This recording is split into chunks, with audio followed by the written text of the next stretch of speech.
मध्य प्रदेश के इंदौर शहर की रहने वाली तबस्सुम बेहद खूबसूरत थी।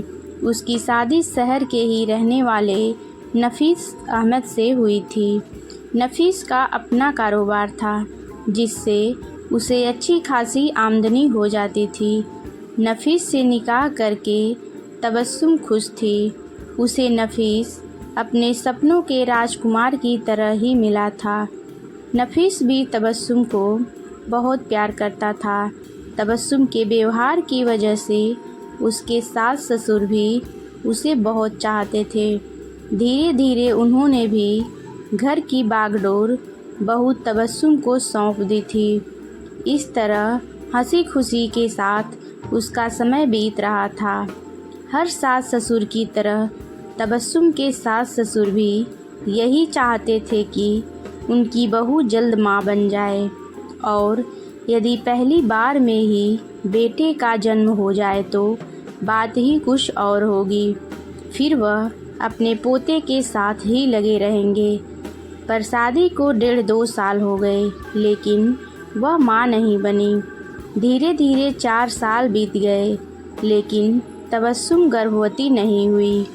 इसके बाद तो सास ससुर ही नहीं, बल्कि खुद तबस्सुम और नफीस भी परेशान रहने लगे। नफीस पत्नी को लेकर डॉक्टर के पास गया। दोनों की कई तरह की जांच कराई गई, जो सामान्य आई। डॉक्टर भी हैरान था कि सब कुछ सामान्य होने के बावजूद भी आखिर तबस्सुम को गर्भ क्यों नहीं ठहर रहा। फिर भी डॉक्टर ने अपने हिसाब से उन दोनों का इलाज किया। इसके बावजूद भी तबस्सुम की कोख सूनी रही। इससे तबस्सुम बहुत चिंतित रहने लगी।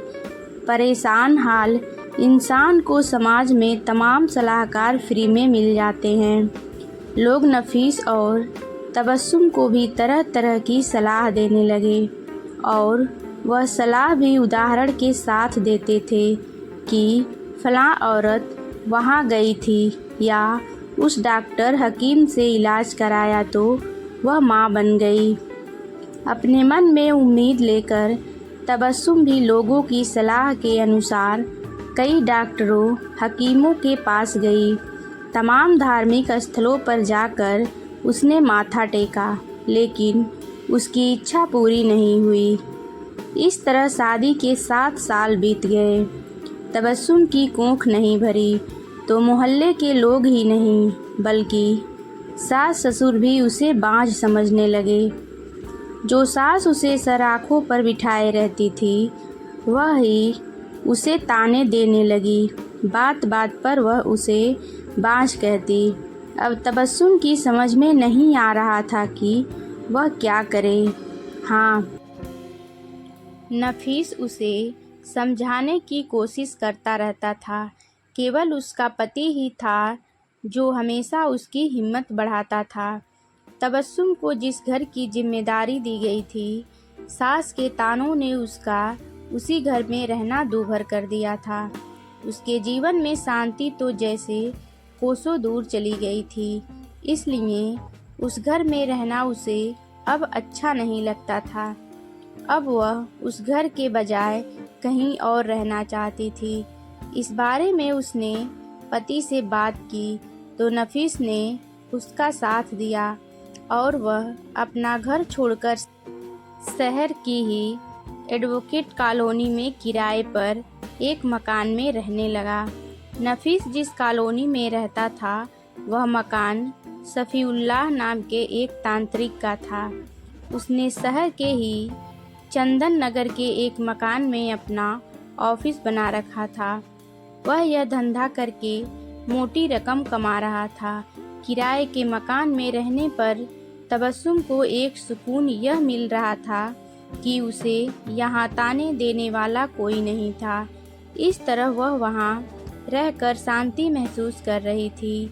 इस मकान में आए हुए तबस्सुम को करीब 20-22 दिन ही हुए थे कि एक दिन दोपहर के समय में जब वह अपने कमरे में अकेली थी, तभी मकान मालिक तांत्रिक सफ़ीउल्लाह उसके कमरे में आया और उसका हाल चाल पूछने लगा।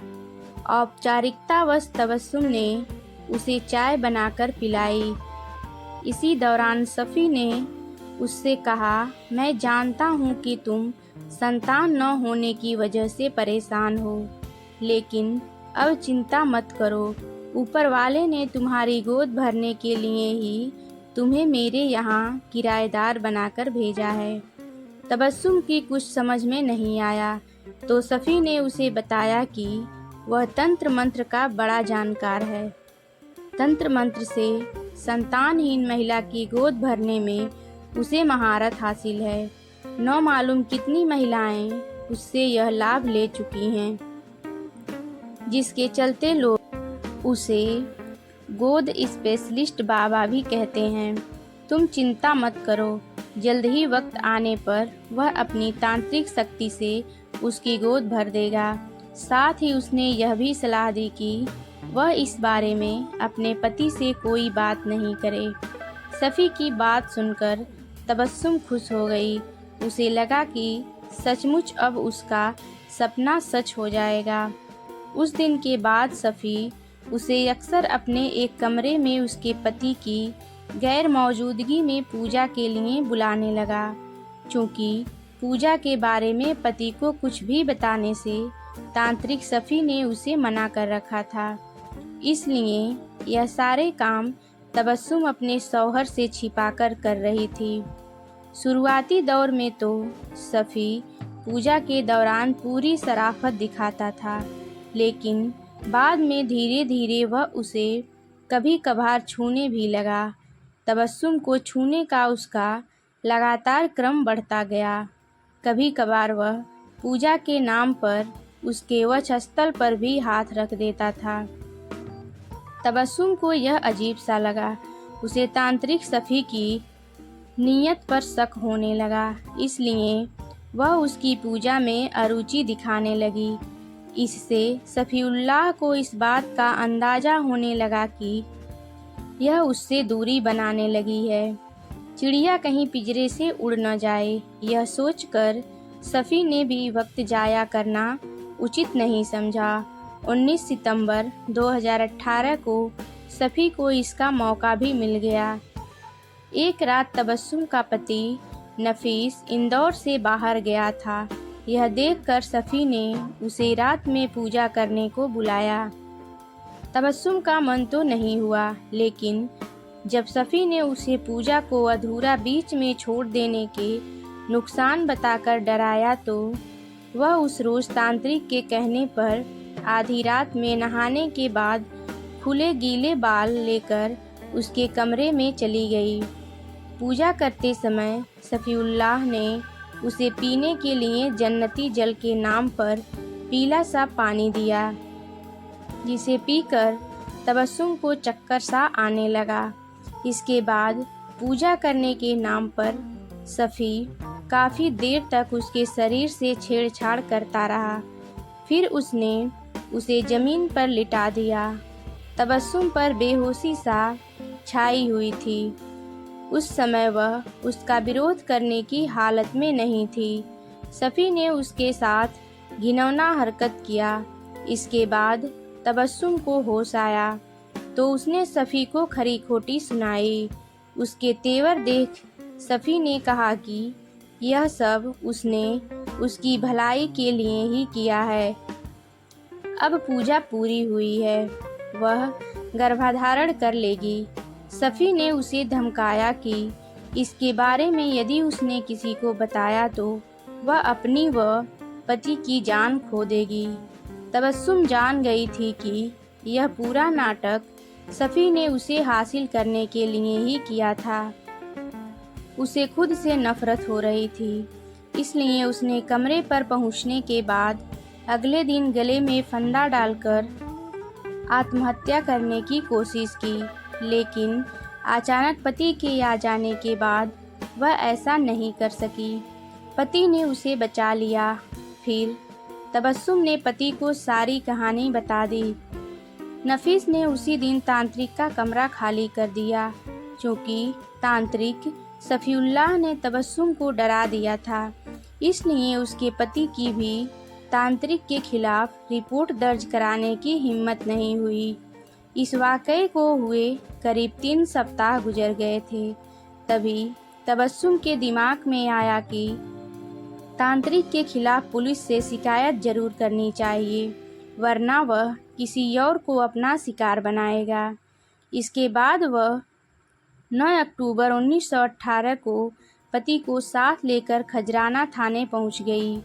टीआई कमलेश शर्मा को तबस्सुम ने सारी बात विस्तार से बता दी। उसकी शिकायत पर पुलिस ने तांत्रिक सफ़ीउल्लाह के खिलाफ घिनौनी हरकत करने की रिपोर्ट दर्ज कर ली। रिपोर्ट दर्ज करने के बाद पुलिस ने सफ़ीउल्लाह के घर दबिश डाली, लेकिन वह घर पर नहीं मिला। वह फरार हो चुका था। तब पुलिस ने उसके पीछे मुखबिर लगा दिए। 10 अक्टूबर 2018 को टीआई कमलेश शर्मा को मुखबिर द्वारा तांत्रिक के बारे में सूचना मिली। सूचना के बाद TI Kamlesh Sharma police team के साथ चंदन नगर में स्थित एक मकान के पास पहुंचे। उस समय रात हो चुकी थी। घर से लोहवान के सुलगने की महक आ रही थी। टीआई ने उस मकान का दरवाज़ा खटखटाया तो कुछ देर बाद एक 26-27 साल की बेहद खूबसूरत युवती ने दरवाज़ा खोला। उस वक्त रात के 10 बजे थे। उस युवती के लंबे खुले बालों से टपकती पानी की बूंदों को देखकर लग रहा था कि वह अभी अभी नहाकर निकली है। इतनी रात को उसके नहाने की बात आसानी से टीआई शर्मा के गले नहीं उतर रही थी, परंतु टीआई कमलेश शर्मा का टारगेट वह युवती नहीं बल्कि सफ़ीउल्लाह था। उन्होंने उस युवती से सफ़ीउल्लाह के बारे में पूछा तो उसने बताया कि बाबा अभी पूजा पर बैठ चुके हैं। यह सुनकर टीआई ने कहा कि बाबा की पूजा हम थाने में करवा देंगे। फिर वह कमरे में घुस गए। पूजा का ढोंग कर रहे तांत्रिक सफ़ीउल्लाह को उन्होंने गिरफ्तार कर लिया और इसकी सूचना डीआईजी हरिनारायणचारी को दे दी। उनके निर्देश पर उन्होंने तांत्रिक के खिलाफ कार्रवाई शुरू की। टीआई कमलेश शर्मा ने थाने ले जाकर सफ़ीउल्लाह से पूछताछ की तो पहले तो वह खुद को नेक बंदा साबित करने पर तुला रहा, लेकिन पुलिस ने सख्ती की तो उसने तंत्र मंत्र के नाम पर तबस्सुम को धोखे में रखकर उसके साथ घिनौना काम करने की बात स्वीकार कर ली। उसने बताया कि वह आज फिर यही काम एक दूसरी महिला के साथ करने वाला था।